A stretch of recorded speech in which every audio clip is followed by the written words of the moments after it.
عبادي عني فإني قريب أجيب دعوة الداعي إذا دعان আল্লাহ বলেন, হে হাবিব, ইয়া রাসূলুল্লাহ, ইয়া হাবিবাল্লাহ, আমার বান্দারা যখন আপনি নবীর কাছে এসে আমি আল্লাহ সম্পর্কে প্রশ্ন করবে, আমি আল্লাহ সম্পর্কে প্রশ্ন করবে, আপনি তাদেরকে এটাই বলে দিন, ইবাদি আন্নি ফাইন্নি করিব। আপনি তাদেরকে বলে দিন, আমি আমার বান্দাদের খুব কাছে আছি, খুব নিকটে আছি, খুব নিকটে আছি।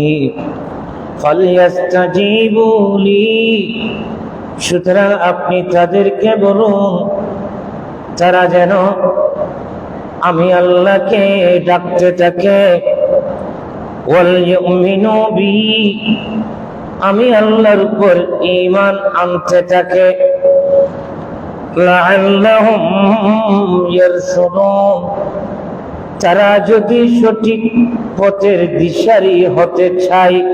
সুবহানাল্লাহ। এই আয়াত নাযিল হওয়ার পিছনে কারণ হলো, কিছু কিছু মানুষ বলতেছে আল্লাহ যদি আমাদের নিকটে হয়, কাছে হয়, তাহলে আল্লাহকে বড় করে ডাকতে হবে না, আর আল্লাহ যদি আমাদের থেকে দূরে হয় তাহলে আল্লাহকে বড় করে ডাকতে হবে। এই ধরনের একটা মজলিসে তর্কাতর্কি হচ্ছিল, তখন আল্লাহ এই আয়াত নাযিল করেছেন যে, হে বন্ধু, আপনি তাদেরকে বলুন, আমার বান্দাদেরকে বলুন, আমি আল্লাহ তাদের খুব নিকটে, খুব কাছে। এই আয়াতের তাফসীরে কোরআনে পাকের আরেকটা আয়াত, ইন্না রাহমাতাল্লাহি করিবুম মিনাল মুহসিনিন, আল্লাহ নিকটে মানে আল্লাহর রহমত খুব নিকটে ওই সমস্ত বান্দাদের জন্য যে সমস্ত বান্দারা মুহসিন। মুহসিনের এক মানে হলো উপকারকারী, আরেক মানে হলো যারা খুব একনিষ্ঠতার সহিত আল্লাহ এবং আল্লাহর রাসূলকে বিশ্বাস করে। আরেক অর্থ হলো যারা মুমিন, যারা পরহেজগার, তাদের জন্য আল্লাহর রহমত অতি নিকটে। কি? আল্লাহর রহমত অতি নিকটে। আল্লাহর রহমত নিকটে না হলে আমরা যে এভাবে আছি, এটা কি সম্ভব হতো? আপনি যেদিকেই তাকান না কেন, আপনি আল্লাহর রহমত থেকে বঞ্চিত নয়। আপনি দেখেন প্রত্যেকটা, আল্লাহ সূর্য পূর্ব দিকে, আল্লাহ সূর্য উদিত করতেছে, সূর্যের আলো শুধু আমরা নই, বেদিন, বদ্দিন, কাফের, ইহুদি, নাসারা সবাই পাচ্ছে কিনা বলুন না? সবাই তো পাচ্ছে। এভাবে চাঁদের আলো সবাই পাচ্ছে, আল্লাহর রহমত সবাই পাচ্ছে। যাই হোক, আল্লাহ বলেন ও সমস্ত বান্দাদের জন্য আমি আল্লাহর রহমত খুব নিকটে, যে সমস্ত বান্দারা হলো মুহসিন। মুহসিন মানে যারা নেককার, পরহেজগার, মুমিন। এমনি আল্লাহর দয়া সকলের উপর আছে, আল্লাহরও দয়া সকলের জন্য আম ভাবে আছে, কিন্তু কিছু কিছু খাস খাস দয়া যেগুলো সবাই পায় না, যে দয়াগুলো, যে রহমতগুলো আল্লাহর খাস বান্দারা পায়। সুবহানাল্লাহ বলুন। যাই হোক, এটাই হলো আজকের খুতবার আয়াত। আজকে হাদিসে পাক বর্ণিত হয়েছে হযরতে মাওলায়ে কায়নাত মাওলা আলী রাদিয়াল্লাহু তাআলা আনহু থেকে হাদিস বর্ণিত।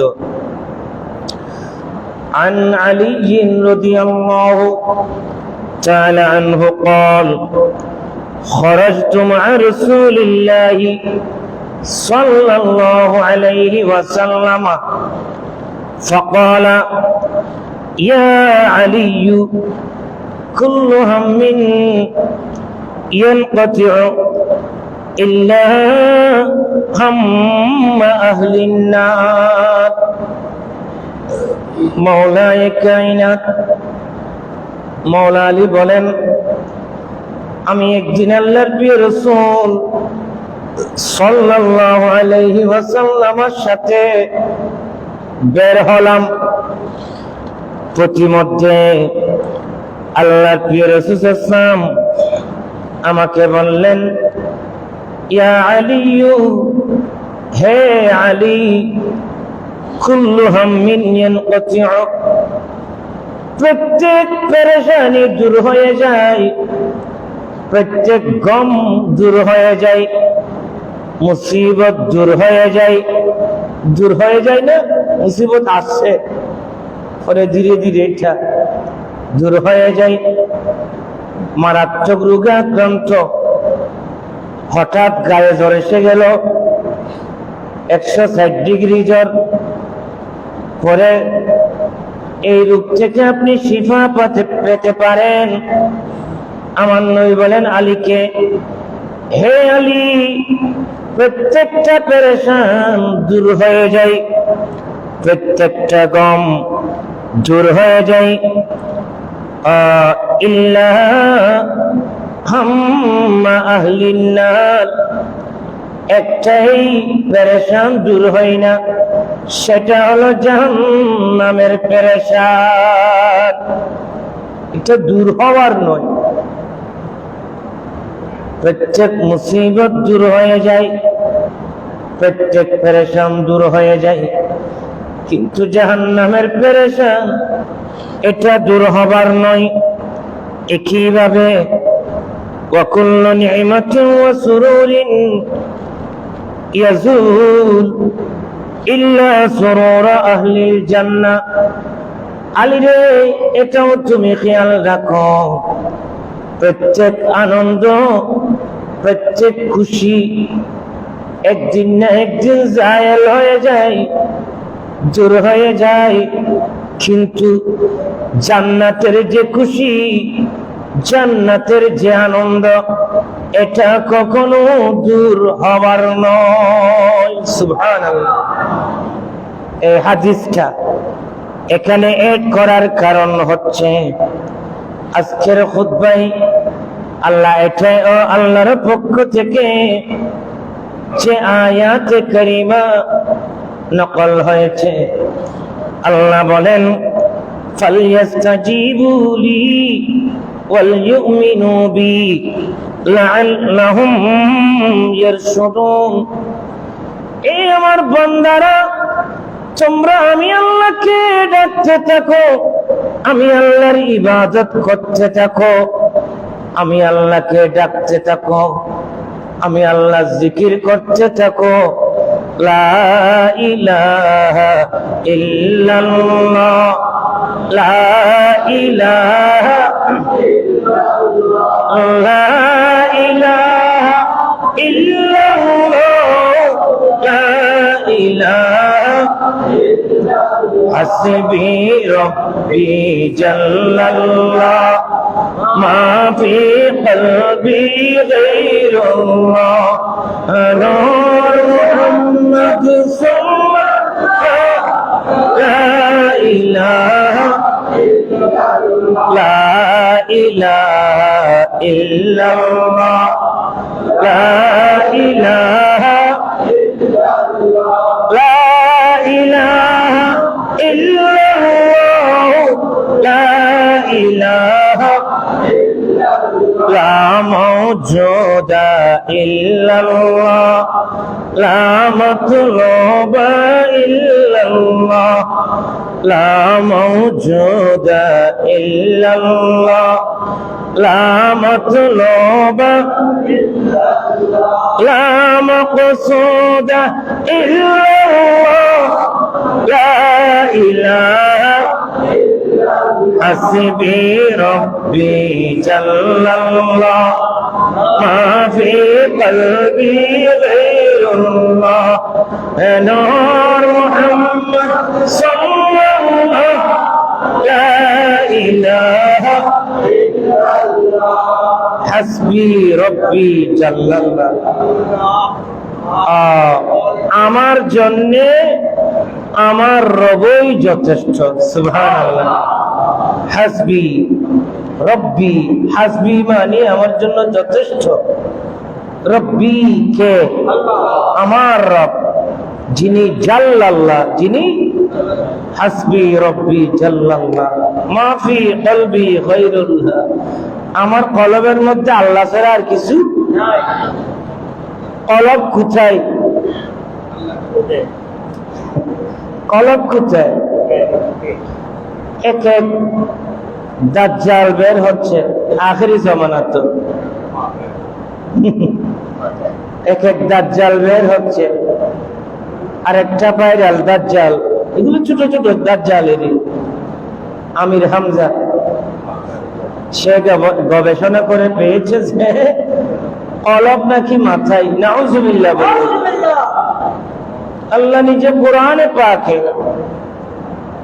স্পষ্ট বলে দিয়েছেন কলব এটা হলো শরীরের মধ্যে, এটা মাথায় না। সায়েন্স কি বলে? সায়েন্স যেটা হার্টের রিং করানো হয়, রিং হার্টের কোনো সমস্যা হলে মাথায় নাকি বলেন না আপনারা? হার্টের রিং ভরানো হয়েছে, ডাক্তাররা রিং ভরাইছে মাথায়। নাউজুবিল্লাহ। যাই হোক, এটা আমার কোনো সাবটার নয়, এমনি বলতেছি, প্রসঙ্গত আসছে বিদায়। পুরুষের কলব হলো বাম দুধের 2 আঙ্গুল নিচে। আপনি এখনো এখানে হাত দিয়ে দেখতে পারেন, নড়াচড়া করতেছে, হরকত করতেছে। কারণ কলবকে কলব বলা হয় এই জন্য, কলব মানে হরকত করা। কলব মানে কি করা? নড়াচড়া করা, হরকত করা। সেজন্য এখানে আপনি যখনই হাত দিয়ে দেখবেন বাম দুধের 2 আঙ্গুল নিচে, দেখবেন এখানে হরকত করতেছে, যেটার নাম হার্ট, কলব। এটা বন্ধ হয়ে গেলে সব শেষ। তো মা ফি কলবি গায়রুল্লাহ, আমার কলবে আল্লাহ ছাড়া আর কিছু নাই। নূর মুহাম্মদ সাল্লাল্লাহ, ওই নূর মুহাম্মদ সাল্লাল্লাহু আলাইহি ওয়াসাল্লামের উপর দরুদ শরীফ পড়তেছি, যিনি আমার রাসূল। এই জিকিরটা যদি নিয়মিত করতে পারেন, যাদের হার্টের খুব বেশি সমস্যা,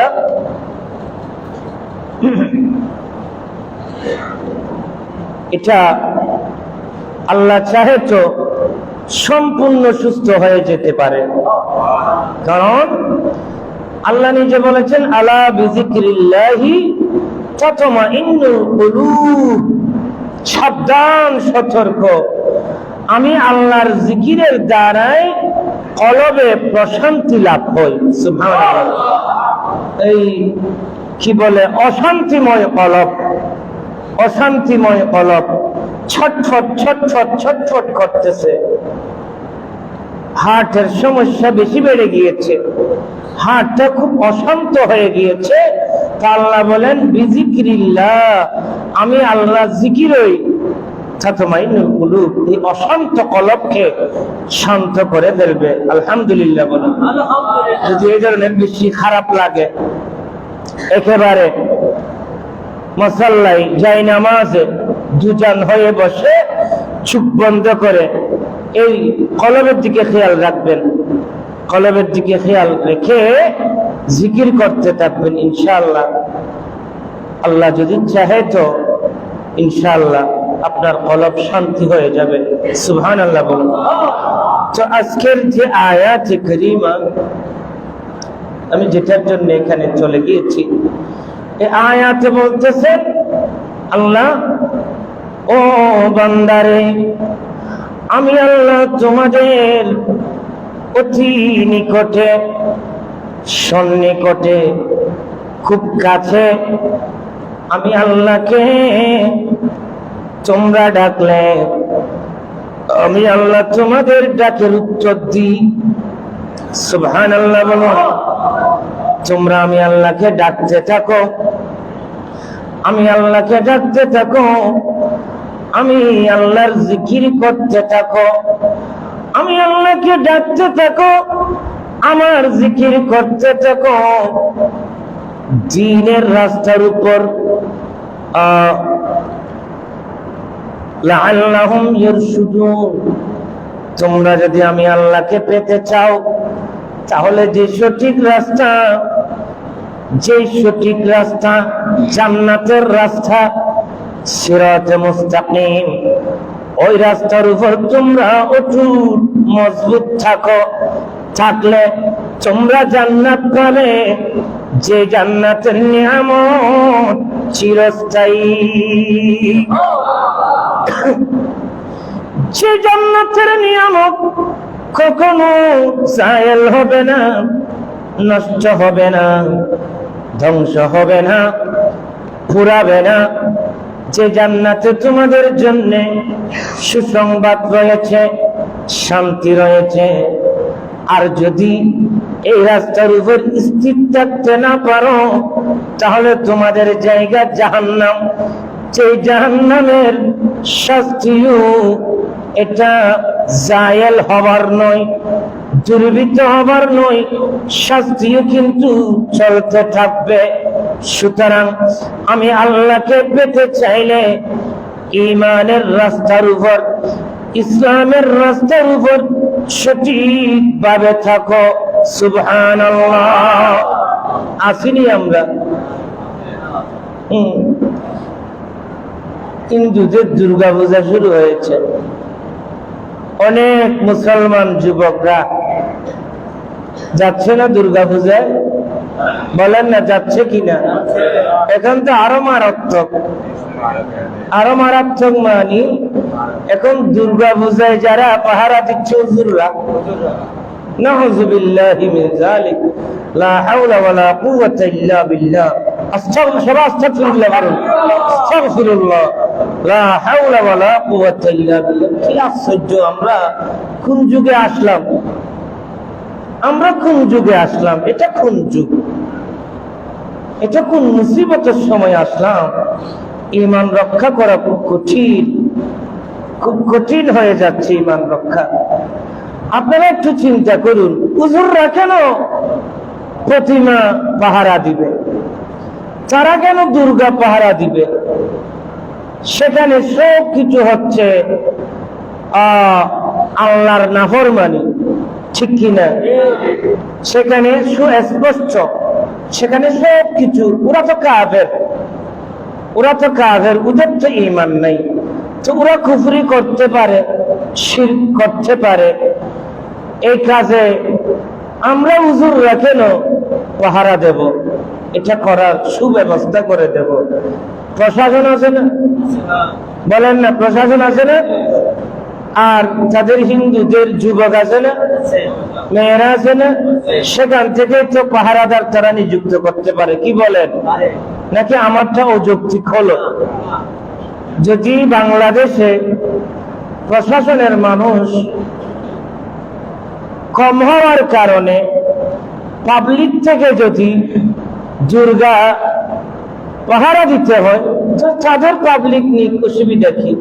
আমরা আমাদের অনুষ্ঠান করতেছি, ঈদে মিলাদুন নবী সাল্লাল্লাহু আলাইহি ওয়াসাল্লামের অনুষ্ঠান করতেছি, গৌসে পাকের ফাতিহা ইয়াজদাউন করতেছি। আমাদেরও কিছু ইন্তিজামিয়া কমিটির মানুষ শৃঙ্খলায় আবদ্ধ করার জন্য আমরা রাখি না, স্বেচ্ছাসেবক রাখি না, শত শত হাজার হাজার স্বেচ্ছাসেবক। এই হাজার হাজার শত শত স্বেচ্ছাসেবকে কোনো হিন্দু এসেছে নাকি? হ্যাঁ, আমার কথাটা অযৌক্তিক হলে আপনারা বলবেন, কারণ এখানে তো শয়তানের মুআমেলা। কোন সময় আপনার কলবে শয়তান ফু দিতে থাকে, আপনার কলব হয়তো ওই দিকেই ঘুরে যাবে। যার কারণে দেখলাম গতকাল ফেসবুকে বিভিন্ন জায়গায় মুসলমানের ছেলেরা গিয়ে ওনাদের সাথে মিলেমিশে গান গাচ্ছে, বিভিন্ন অনুষ্ঠান করতেছে। নাউজুবিল্লাহ বলুন, খোদাই না করুক। শয়তান তো লাগা আছে, শয়তান তো দুষ্ট যারা তাদের সাথে না, তাদেরকে দুষ্ট বানিয়ে ফেলছে। শয়তান তো মুমিনের পিছনে লাগা আছে। কখন মুমিনকে সঠিক রাস্তা থেকে দূরে সরানো যায়, এই পাইতারার মধ্যে শয়তান আছে, ঠিক কি না? এগুলো আসলে আমরা বললেও হবে না, কারণ এগুলো কিয়ামতের আলামত। সুনানো ইবনে মাজাহ শরীফের মধ্যে অনেক লম্বা হাদিস, আমি পুরো হাদিসটা লিখি নাই, আংশিক নিয়েছি মাত্র। অনেক লম্বা হাদিস, সুনানো ইবনে মাজাহ 3952 নম্বর হাদিস। সেখানে আমার নবী ইরশাদ করতেছেন, অনেক লম্বা হাদিসের আমি একটা অংশ বলতেছি মাত্র। ওয়া ইন্না মিম্মা আতাখাফফু আলা উম্মতি আইম্মাতাম মুদিল্লিনা ওয়া সাতা'বুদু ক্বাবাইলু মিন উম্মতি বিল মুশরিকিন। নাউযুবিল্লাহ। আমার নবী বলেন, আমি রাসূল আশঙ্কা করতেছি আমার উম্মতের উপর এমন একটা কাল আসবে, এমন একটা সময় আসবে, যে সময় আমার উম্মতরা পথভ্রষ্ট নেতৃবৃন্দের আনুগত্য করবে। কার? পথভ্রষ্ট নেতৃবৃন্দের আনুগত্য করবে। শুধু তাই নয়, এই পথভ্রষ্ট নেতৃবৃন্দের আনুগত্য করতে গিয়ে মুদিল্লিন, তারা সবাই ভ্রষ্ট হয়ে যাবে, ঈমান ধ্বংস করে ফেলবে। ওয়া সাতা'বুদু, আর অতি শিগগির এমন কিছু লোক বের হবে যারা ইবাদত করবে, উপাসনা করবে ক্বাবাইলু মিন উম্মতি বিল মুশরিকিন, যারা মুশরিকদের সাথে মিলিত হয়ে মুশরিকদের ইবাদতে লিপ্ত হয়ে যাবে। উচ্চস্বরে বলুন না নাউযুবিল্লাহ। এই হাদিসের আরেকটা অংশ আছে, উম্মতরাই আমি রাসূল আশঙ্কা করতেছি, যাদেরকে আমি রাসূল ঈমান দিয়েছি, ইসলাম দিয়েছি, ঈমানের মতো দৌলত দিয়েছি, এরা আমার কিছু পথভ্রষ্ট উম্মতের খপ্পরে পড়ে। এরা প্রতিমাকে পূজা করবে, মূর্তিকে পূজা করবে। উম্মত যেই, আমি রাসূল তোমাদেরকে সতর্ক করতেছি, এ সময় তোমরা তোমাদের হোশ আকলকে সজাগ রাখবে। কি রাখবে? গুঞ্জালি হচ্ছে এটা বহুত বাহল শুন, 15-20 বছর যে আছে এই ফুজে যে কদিন চলিব, খবর রাখিবেন নি? এসন আমার চাইয়া খবর রাখবেন না। আপনারা আপনাদের সন্তানদের খবর রাখবেন, সন্তান যাচ্ছে কোথায়। ফারুক আজম রাদিয়াল্লাহু তাআলা আনহু বলেন, এই সমস্ত দুর্গা পূজায় যেখানে আল্লাহকে বাদ দিয়ে মূর্তির ইবাদত করা হয়, মূর্তিকে সিজদা করা হয়, মূর্তিকে পূজা করা হয়, সেখানে আল্লাহর আযাব আর গজব অহরহ নাজিল হতে থাকে। হে মুসলিম, তুমি সাবধান, এই গজব থেকে তোমাকে রক্ষা করবে। কি মানে তোমরা কখনো দুর্গা পূজায় যাবে না। ঠিক আছে তো? যাব না? আমরা যাব। আমাদের সন্তানদের বিষয়ে আমরা সতর্ক থাকবো তো। এখন তো আমাদের নেতৃবৃন্দরা স্ট্যাটাস দেয়, আমাদের নেতারা স্ট্যাটাস দেয় যে কি, হ্যাঁ, ধর্ম যার যার উৎসব সবার। অনেক স্ট্যাটাস, অনেক মুসলমানের ছেলে বড় বড় ব্যানারে শারদীয় শারদীয় উৎসবের শুভেচ্ছান্তে মোহাম্মদ আব্দুর রহমান, শুভেচ্ছান্তে মোহাম্মদ আব্দুর রহিম, শুভেচ্ছান্তে মোহাম্মদ আব্দুল সাত্তার। এই ব্যানার গুলো দিচ্ছে দেখে মুসলমানের ছেলে, বলুন না কে?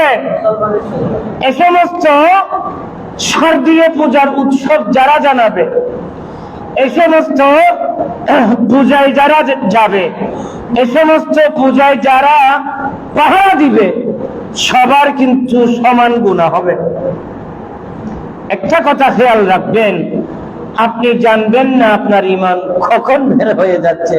এটা সহিহ বুখারীর রওয়ায়াত। আমার নবী বলেন, আমার উম্মত, আপনারা বিরক্ত হচ্ছেন নাকি?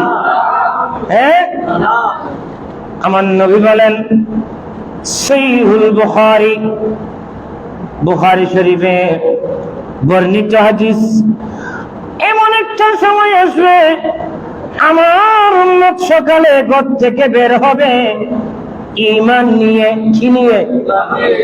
ঈমানের সহিত বের হবে। সন্ধ্যায় আমার উম্মত ঘরে ঢুকবে বেঈমান হয়ে, অথবা ঘর থেকে বের হবে সন্ধ্যায় ঈমান নিয়ে, সকালে ঘরে ঢুকবে বেঈমান হয়ে। আপনি চিন্তা করতে পারেন আপনার ঈমানের মজবুতি কতটুকু। আমি সকল মুসলমান ভাইদের প্রতি, মুসলিমা বোনদের প্রতি অনুরোধ জানাবো, আপনারা সতর্ক থাকবেন। আমাদের ঈমান হলো, সবাই বলুন, আমানতু বিল্লাহি, আমানতু বিল্লাহি ওয়া মালাইকাতিহি ওয়া কুতুবিহি ওয়া রুসুলিহি ওয়াল ইয়াউমিল আখিরি ওয়াল কদরি খায়রিহি ওয়া শাররিহি মিনাল্লাহি তাআলা ওয়াল বা'সি বা'দাল মাউত। এগুলোর উপর আমরা ঈমান এনেছি।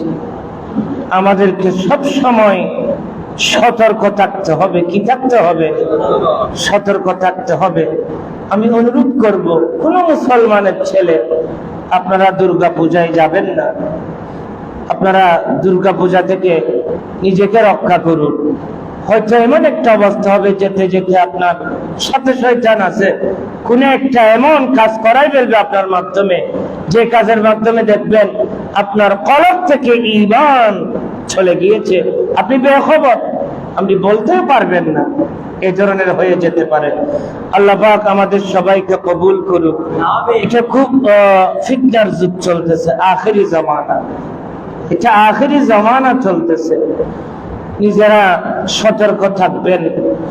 এই ইদানিং গত একটি সপ্তাহে বাংলাদেশে বিভিন্ন জায়গায় শুধু মুসলমান যারা বিভিন্ন তৌহিদি জনতা আছে, এদের মাধ্যমে কতগুলো রং কাজ সংগঠিত হয়ে গিয়েছে, আপনারাই দেখেছেন। এগুলো সুহরাওয়ার্দী উদ্যানে সিরাতুন নবীর মাহফিল করতে গিয়ে সেখানে নামাজ পড়েছে 50,000-এর অধিক মানুষ চেয়ারে বসে। আপনারা সব চিত্র আপনারা দেখেছেন। অথচ নামাজের ফরজের ভিতরে একটা ফরজ হলো কিয়াম, দাঁড়িয়ে নামাজ পড়া, এবং তন্মধ্যে একটা হলো সিজদা ফরজ। যে সিজদার শর্ত হলো আপনার দুই হাঁটু, দুই পায়ের দুই পা, দুই হাঁটু, দুই হাতের তালু, নাক, কান, এগুলো জমিনে লাগানো শর্ত। সুস্থ সবল ব্যক্তিরা এগুলো বাদ দিলে নামাজ হবে না। এ ধরনের সুস্থ সবল 50,000-এর অধিক মানুষ চেয়ারে বসে নামাজ পড়ে ফেলেছে। আল্লাহ মালুম আরো কত কিছু আমরা দেখি। এরপর গত জুমায় সিলেটে খম্বক্ত আলে হাদিস দাবিদার ওই আলেম খুতবা দিয়েছে বাংলায়, জুমার খুতবা। তাহলে গত একটি সপ্তাহে, বেদিন থেকে নয়, আমরা মুসলমান নামদারিদের থেকে, আমাদের কিছু মুসলমান নামদারিদের থেকে যে ঘটনাগুলো হয়ে গিয়েছে এগুলো অকাল্পনিক। আল্লাহ আমাদের সবাইকে এ সমস্ত বদ মজহাব, বদ্দিন, বদ আকীদা থেকে আমাদেরকে হেফাজত করুক। সবাই বলুন আমিন। আপনারা রাগ করেছেন নাকি? বিষয়গুলো আমি সতর্কতার জন্য বলছি। আপনাদের কারো যদি কোনো প্রশ্ন থাকে আমাকে বলতে পারেন, আমি যদি রং বলি। কারণ আহলে সুন্নাত ওয়াল জামাতের উলামায়ে কিরামরা কখনো রং মাসলা বলে না। সবাই, অনেকে আপনারা ভালোবাসেন ডক্টর মিজানুর রহমান আজহারি সাহেবকে। উনি গত 3-4 দিন আগে লাইভে এসে ওনার ভুল বক্তব্যের বিষয়ে ক্ষমা চেয়েছেন। আলহামদুলিল্লাহ, আমরা সাধুবাদ জানাই। আমরা আহলে সুন্নাত সেটাই বলি। উনি নিজেই বলেছেন বক্তব্যের মধ্যে, আমি গতবার বাংলাদেশে বক্তব্য দিতে গিয়ে আম্মাজান খদিজাতুল কুবরা, আম্মাজান আয়েশা সিদ্দিকা রাদিয়াল্লাহু তাআলা আনহুমা, ওনাদের ব্যাপারে অসতর্কতামূলক স্লিপ অফ টাং এর কারণে আমার ভুল হয়ে গিয়েছে। আমি আমার বক্তব্যগুলো ফিরিয়ে নিলাম। ডক্টর মিজানুর রহমান আজহারি সাহেব এই বিষয়ে ক্ষমা চেয়েছেন। আল্লাহ পাক তাকে আরো সঠিক বুঝদান করুক। সবাই বলুন আমিন। ওয়া আখিরু দাওয়ানা আনিল হামদুলিল্লাহি রাব্বিল আলামিন। যারা সুন্নাত পড়েন নাই 4 রাকাত ক্বাবলাল জুমা আদায় করুন।